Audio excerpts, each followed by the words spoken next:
তোমাদের মাঝখানে আরও একটি নতুন রেসিপি নিয়ে এসেছি। আজকে বানাবো রাজমা। তো রাজমা আর আলুটাকে সেদ্ধ করব আমি।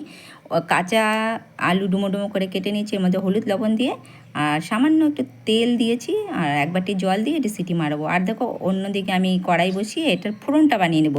ফোড়নটা দেবো কী বলো তো, দেখো দিয়ে দিলাম দুটো তেজপাতা, একটু শুকনো লঙ্কা আর একটু গোটা এলাচ আর সাথে দেবো একটু গোটা জিরে। এটা দিয়ে ভালো করে ফোড়নটাকে গরম করার পরে আর এর মধ্যে দেবো আমি পেঁয়াজ দিয়ে বানাবো, তাই দেখো এর মধ্যে কাঁচা লঙ্কা কুচি আর একটু পেঁয়াজ কুচি আর একটু রসুন কুচি, এই তিনটে দেবো, দিয়ে একটু ভালো করে ভাজবো। ভাজার পরে যখন একটু ফোড়নটা ভালো লাল লাল হতে লাগবে তার মধ্যে দিয়ে দেবো আমি একে একে মশলা। তো 1 চামচ জোরে জিরে, ধনে আর লঙ্কার গুঁড়ো নিয়েছি। এটা দিয়ে ভালো করে যখন গরম হয়ে যাবে আর যে আমি কুকারে আলুটা সেদ্ধ করে রেখেছি সেই আলু সেদ্ধটা এর মধ্যে দিয়ে দেবো। কারণ কি দেখো রাজমাতে তো তোমার পাকা টমেটো লাগে, তো আমি টমেটোটাকে আমরা খাচ্ছি না মেয়ের অপারেশনের পর থেকে। তো এর একটু স্বাদ বাড়াতে আমি এর মধ্যে দেবো টমেটো কেচাপ। তো টমেটো কেচাপ একটুখানি টেস্টটা রাজমাতে টমেটো ছাড়া চলে না। আর দেখো পাশাপাশি তোমাদের কমেন্টগুলো পড়তে আমার এত ভালো লাগে। দেখো নন্দিনীদি কমেন্ট করেছো আর যে রাজমাটা সেদ্ধ ওটা আমি দিয়ে দিলাম। আর নন্দিনীদি কমেন্ট করেছো, সত্যি খুব ভালো লাগলো বন্ধু, থ্যাংক ইউ দি। তোমাদের কমেন্টগুলো পড়ে আমার ভীষণ ভীষণ ভালো লাগে। আর ঘরে বাইরে লাইফ স্টাইলে দি লিখেছো, খুব সুন্দর লাগলো দেখতে, থ্যাংক ইউ দি, খুব ভালো। আর পাশাপাশি সোমাদি লিখেছে, তোমার বাড়ির জামাই ষষ্ঠীর ভিডিও দেখলাম, খুব ভালো লাগলো, কয়েকটা ভিডিও ছেড়েছো তুমি, অথচ আমার কাছে কোনো নোটিফিকেশান আসেনি।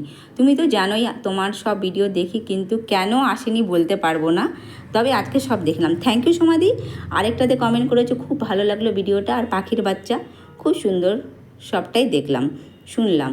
থ্যাংক ইউ সোমাদি, খুব ভালো লাগলো। আর আমি জানি তুমি আমার সব ভিডিওগুলো দেখো, তার জন্য অনেক অনেক ধন্যবাদ। কোনো ব্যাপার না, অনেক সময় হয়ে থাকে।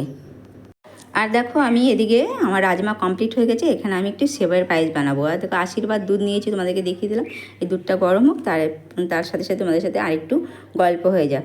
তো দেখো শুক্লাদি কমেন্ট করেছে, নাইস, থ্যাংক ইউ শুক্লাদি, অনেক অনেক ধন্যবাদ। আর পূর্ণিমাদি, পূর্ণিমাস কিচেন সে কমেন্ট किए है, बिग लाइक फॉर यू, दारुण व्लॉग, পুরো তরকারি लोग delicious, thank you thank you thank you. और एक तो कमेंट है, big like for, very very nice, thank you very much for sharing video, thank you दी, थैंक यू पूर्णिमा दी। ऐसे ही कमेंट करते रहिए, अच्छा लगेगा, बहुत बहुत थैंक यू। আর সাক্ষী দি কমেন্ট করেছো, কুমড়ো শাকের রেসিপিটা খুব সুন্দর লাগলো দিদি ভাই, খুব ভালো লাগলো, থ্যাংক ইউ দি। শুক্লা দি আরেকটা কমেন্ট করেছো, ভিডিওটা খুব সুন্দর হয়েছে কিন্তু কথা শোনা যায় না। হ্যাঁ দি, একটু আমার ভুল হয়ে গেছে, একসাথে তো সবার কমেন্ট পড়া যায় না, তাও এক দুটো পড়েছে। বৈশাখী দি লিখেছে খুব সুন্দর, থ্যাংক ইউ বৈশাখী দি। আর উষা কুকিং লিখেছে wow, thank you Usha cooking. আর সুপর্ণা দি লিখেছে দারুণ, থ্যাংক ইউ। তোমাদের কমেন্টগুলো পড়তে খুব ভালো লাগে, আরও নতুন নতুন কমেন্ট পড়বো তোমাদের, ততক্ষণের জন্য পাশে থেকো।